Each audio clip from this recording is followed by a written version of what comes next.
அனைவருக்கும் வணக்கம். நீங்கள் நம்ம சேனலுக்கு புதுசுன்னா பக்கத்தில் இருக்கிற பெல் பட்டன் அமைத்தி சப்ஸ்கிரைப் பண்ணிக்கோங்க. என்னது மழை ஒரு செகண்ட் கூட நிற்காம இந்த போடு போடுது. என்னமோ நான் போட சொல்லி போடுற மாதிரி எங்கிட்ட கேட்குற. ஏப்பா எல்லாத்தையுமே நிறுத்துறாங்களே, இந்த புயலை நிறுத்துறதுக்கு ஏதாவது வழி கண்டுபிடிக்க மாட்டாங்களா? நீ வேணும்னா ட்ரை பண்ணேன்.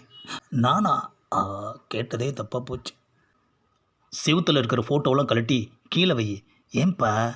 தண்ணி வருது பாரு செவுத்தில். ஆஹா, முன்னெல்லாம் குடிசை வீட்டில் இருந்தப்போ கூரைதாயா ஒழுகுச்சு. இப்போ நவீனமயமாக வீடு கட்டி சிவரெல்லாம் ஒழுகுது. டைல்ஸுக்குள்ளேருந்து ஊற்று மாதிரி தண்ணியெல்லாம் வருது ஐயா. இந்த மாதிரி புயலும் மழையும் காற்றும் வராத வரைக்கும் தான்யா மனுஷரோட சந்தோஷமெல்லாம். வந்துச்சுன்னா எல்லாமே புட்டுக்கிட்டு போயிடுது ஐயா. கரண்ட்டு வேற இல்லையே ஐயா. வெளிச்சத்துலேயே நீ தெரிய மாட்ட, கரண்ட் இருந்தால் மட்டும் நீ தெரிஞ்சிருவியா என்ன? ஆஹா, ஒன்றும் பேச விட மாட்டேங்கிறானே ஐயா. ஒரு வழியா ராத்திரி ஆயிடுச்சு ஐயா. The next day.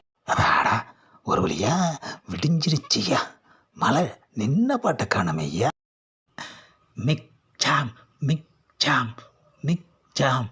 ஆஹா, என்ன அழகா பேர் வச்சிருக்காங்க ஐயா. ஆமாம், என்ன சொன்னதையே திரும்ப திரும்ப சொல்லிக்கிட்டு இருக்க? புயலுக்கு மிக் ஜாம்னு பேர் வச்சுருக்காங்க. அதுதான் சொல்லி சொல்லி பார்த்தேன். அது என்ன மிட் நைட் மசாலா படமா திரும்ப திரும்ப ஜாலியாக சொல்லி பார்த்துட்ருக்க? ஜாம் இருக்கே, அதுதான் சொல்லி சொல்லி பார்க்குறேன். அப்போது இன்னைக்கு சாப்பாடா அந்த ஜாமையே சாப்பிட்டுக்கோ. Later. ஆஹா, ஒரு செகண்டு கூட விடாமல் பேஞ்சிக்கிட்டே இருக்குதே ஐயா. அப்போவே அந்த லெதர்மேன் சொன்னார் இந்த மாதிரிலாம் வரும்னு. கரெக்டாக இருக்குது. அவர் லெதர்மேன் கிடையாது, வெதர்மேன். ஏதோ ஒரு மேன்யா, ஆனால் சொன்னது நடக்குதே ஐயா. திடீர்னு இந்த மழை வந்து எல்லாத்தையுமே ஜாம் பண்ணிடுச்சு ஐயா. ஒருவேளை அதனால தான் இந்த புயலுக்கு பேர் மிக் ஜாம்னு வச்சாங்களோ? மிக் ஜாம்னு பேர் வச்சாலும் வச்சாங்க, மிட் ஜாமத்தில் அள்ளு விடுதுயா. Later. அவாடா, புயல் கரையை கடந்து ராத்திரியே மழை நின்றுச்சு. நம்ம ஆள் நல்லா தூங்குறான். நம்ம அப்படியே ஒரு ரவுண்டு போயிட்டு வருவோம். என்ன அது? ஒரு பயக்காதில் கூட செல்ஃபோனை காணோம்.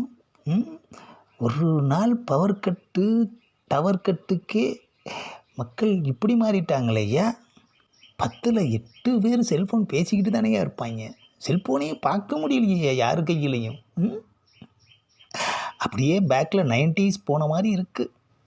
1 hour later. ஆமாம், எங்கே போய் ஊரை சுற்றிட்டு வர? இல்லைப்பா, அப்படியே வெளியில் போய் நிலவரம் என்னான்னு பார்த்தேன். அப்பாடா, கரண்ட் வந்துருச்சு. முதல்ல டிவியை போட்டு என்ன நியூஸ்ன்னு கேட்போம். வணக்கம், இன்றைய முக்கிய செய்திகள். சொல்லுப்பா சீக்கிரம் சொல்லுப்பா. மிக்ஜாம் புயலை தொடர்ந்து அடுத்து பெஞ்சல் எனும் பெயரில் புதிய புயல் உருவாக இருக்கிறது. இந்த பெஞ்சல் புயல் அடுத்த வருடம் வரும் என்று எதிர்பார்க்கப்படுகிறது. ஆஹா, இந்த வருஷம் வந்த புயலே இன்னும் முடியல, அதுக்குள்ளே அடுத்த வருஷம் வரப்போகிற புயலை பற்றி சொல்கிறாங்களே ஐயா. போகிற போக்க பார்த்தா இனிமேல் வருஷம் ஒரு புயல்கிட்ட சிக்கி சின்ன பின்னமாகணும் போல இருக்குது ஐயா.